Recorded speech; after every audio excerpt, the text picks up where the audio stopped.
कभी सोचा है कि गाड़ी के बोनट के नीचे एक छोटा सा अक्सर नजरअंदाज किया जाने वाला हिस्सा होता है जिसमें पूरी की पूरी गाड़ी को रोक देने की ताकत होती है। आज हम उसी एक हिस्से के बारे में बात करेंगे।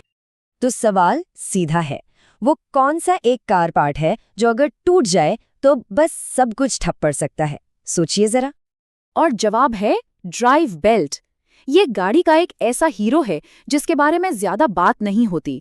छोटा सा है लेकिन बहुत शक्तिशाली। तो आखिर ये ड्राइव बेल्ट है क्या चीज? चलिए समझते हैं। देखिए, ड्राइव बेल्ट बस एक रबर की बेल्ट होती है। इसका काम बहुत सीधा सा है, इंजन से पावर लेना और उसे गाड़ी के दूसरे जरूरी हिस्सों तक पहुंचाना, ताकि वो सब अपना अपना काम कर सकें। समझिए, ये एक मैनेजर की तरह है जो पूरी टीम को चलाता है। तो ये एक अकेली बेल्ट आखिर चलाती क्या क्या है? ये ऑल्टरनेटर को पावर देती है जिससे बैटरी चार्ज होती है। पावर स्टीयरिंग भी इसी से चलता है, जिसकी वजह से स्टीयरिंग व्हील इतना हल्का महसूस होता है। एसी का कंप्रेसर और कुछ गाड़ियों में तो इंजन को ठंडा रखने वाला वाटर पंप भी। मतलब इतने सारे बड़े सिस्टम्स सिर्फ एक ही बेल्ट के भरोसे चल रहे हैं। लेकिन जरा सोचिए, क्या होगा अगर ये बेल्ट जो इतनी सारी जिम्मेदारियां निभा रही है अचानक चलते चलते टूट जाए? इसके नतीजे काफी गंभीर हो सकते हैं। देखिए, बेल्ट टूटते ही ना एक के बाद एक सिस्टम फेल होने लगते हैं। सबसे पहले तो बैटरी चार्ज होनी बंद हो जाएगी, फिर अचानक एसी बंद हो जाएगा, स्टीयरिंग एकदम से पत्थर जैसा भारी हो जाएगा, और अगर वाटर पंप भी इसी बेल्ट से चल रहा था तो इंजन बहुत तेजी से गर्म होने लगेगा, और आखिर में हो सकता है कि कार पूरी तरह से बंद ही पड़ जाए। अब जो सबसे जरूरी सवाल मन में आता है वो ये है कि क्या ड्राइव बेल्ट टूटने के बाद गाड़ी को चलाया जा सकता है? इसका जवाब है बिल्कुल नहीं। इस एक शब्द को ना अच्छे से ध्यान में रखना बहुत जरूरी है। ये कोई छोटी मोटी खराबी नहीं है जिसे नजरअंदाज किया जा सके। क्योंकि टूटी बेल्ट के साथ गाड़ी चलाना इंजन के लिए एक बहुत बड़ा खतरा है।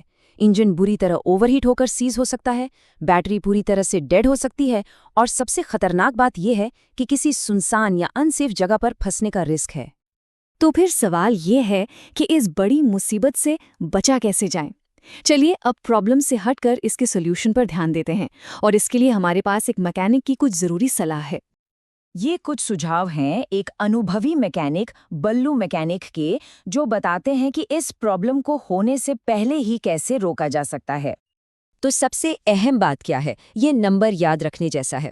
70,000 से 1,00,000 किलोमीटर। आमतौर पर इतनी गाड़ी चलने के बाद ड्राइव बेल्ट की जांच जरूर करानी चाहिए। लेकिन हाँ, एक बात ध्यान रखनी है कि ये एक जनरल रूल है।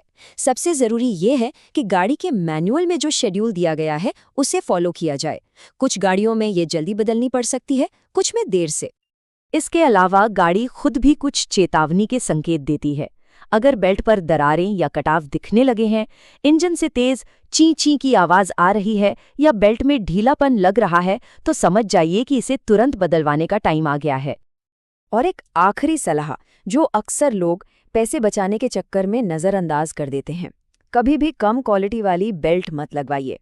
जैसा कि कहा जाता है, सस्ती बेल्ट महंगा नुकसान। आज की छोटी सी बचत कल एक बहुत बड़े खर्चे का कारण बन सकती है। तो इस पूरी बातचीत का निचोड़ क्या है? बहुत सिंपल।